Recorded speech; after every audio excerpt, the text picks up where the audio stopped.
पिढी हे अगर अंमली पदार्थ, मटका, जुगार आणि या सगळ्या प्रकरणामध्ये अगर बर्बाद होत असेल, त्यांचं भविष्य अंधारात जात असेल,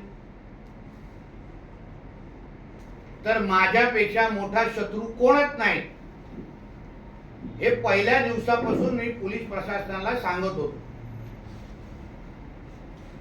काही जुने जाणकार पत्रकार इथे बसलेले आहेत. 1990 ला जेव्हा राणेसाहेब आमदार म्हणून इथे आले, तेव्हा त्यांनी स्वतः असंख्य दारूच्या भट्ट्या,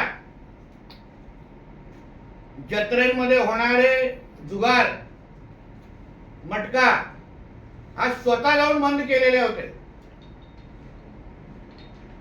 म्हणून ज्यांचं रक्त माझ्यामध्ये आहे, ज्यांच्या विचारावर मी चालतो, ज्यांचे संस्कार माझ्यावर आहेत,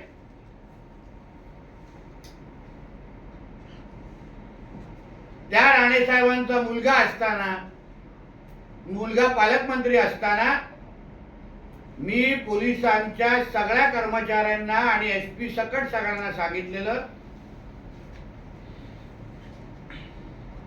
की तुम्ही हे अवैध धंदे बंद करा, मटका जुगार विगार बंद करा, नाहीतर मग मी करणार.